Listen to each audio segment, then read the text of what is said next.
नमस्कार, प्रभात साक्षी न्यूज नाटक और आप सभी का स्वागत है। सेना प्रमुख जनरल उपेंद्र द्विवेदी ने आज मणिपुर में सुरक्षा स्थिति की समीक्षा की। अधिकारियों के मुताबिक जनरल द्विवेदी ने राज्य में असम राइफल्स और सेना की परिचालन तत्परता का आकलन किया।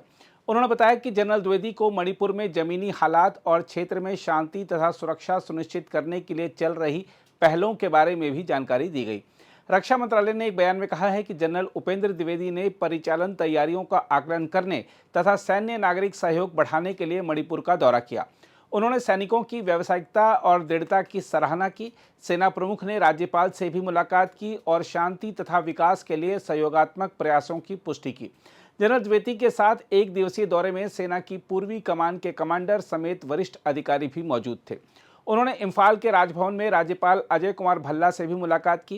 राजभवन ने एक बयान में कहा है कि राज्यपाल ने ऑपरेशन सिंदूर के सफल क्रियान्वयन पर सेना को हार्दिक बधाई दी और साथ ही क्षेत्र की सुरक्षा तथा स्थिरता सुनिश्चित करने में भारतीय सेना की अनुकरणीय व्यावसायिकता, प्रतिबद्धता और अथक प्रयासों की सराहना भी की।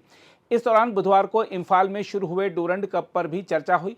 राजभवन ने अपने बयान में कहा है कि सेना प्रमुख ने इस कार्यक्रम के सफल आयोजन में निरंतर सहयोग और सक्रिय सुविधा के लिए राज्यपाल और मणिपुर प्रशासन की सराहना भी की।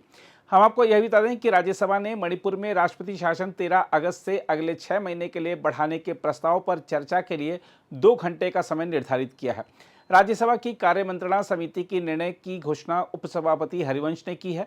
इस विषय पर चर्चा इसी हफ्ते हो सकती है। इससे पहले राज्यसभा सचिवालय ने कहा था कि गृह मंत्री और सहकारिता मंत्री अमित शाह ने एक प्रस्ताव की सूचना दी है, जिसे स्वीकार कर लिया गया है।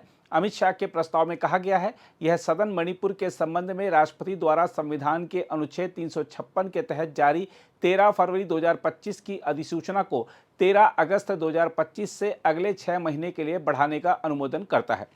हम आपको बता दें कि बीजेपी राज्य में नई सरकार बनाने के प्रयास कर रही है और मैतेई तथा नगा विधायक हिंसा प्रभावित राज्य में सरकार गठन के लिए 1 महीने से अभियान चला रहे हैं। हम आपको याद दिला दें कि तत्कालीन मुख्यमंत्री एन बीरेन सिंह के इस्तीफे के बाद 13 फरवरी 2025 को मणिपुर में राष्ट्रपति शासन लागू कर दिया गया था। मई 2023 से राज्य में मैतेई और कुकी जो समुदायों के बीच जातीय संघर्षों में कम से कम 260 लोगों की मौत हो चुकी है।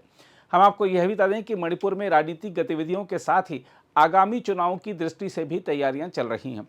इस क्रम में निर्वाचन अधिकारियों ने जुलाई में मणिपुर के 6 जिलों में मतदाता सूचियों के प्रस्तावित विशेष गहन पुनरीक्षण पर राजनीतिक दलों के साथ बैठकें की हैं। एक अधिकारी ने बताया कि ये बैठकें नौनी, उखरूल, कामजोंग, कांगपोकपी और थोबल जिलों और काकचिंग जिले के हियांगलाम और सुगनू विधानसभा क्षेत्रों में आयोजित की गई। उन्होंने बताया कि बैठकों का आयोजन जिला निर्वाचन अधिकारियों ने किया था। अधिकारी ने बताया कि एसआईआर पर जिला स्तरीय बैठकों के दौरान मतदान केंद्रों के युक्ति संगत निर्धारण और बूथ स्तरीय एजेंटों की नियुक्ति पर चर्चा की जा रही है।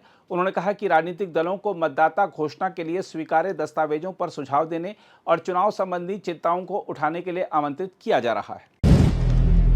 अगर आप भी लेना चाहते हैं देश दुनिया की तमाम जानकारी तो आज ही सब्सक्राइब करें हमारे चैनल को। साथ ही नीचे दिए बेल आइकन को जरूर दबाएं ताकि हर अपडेट आप तक पहुंच सके।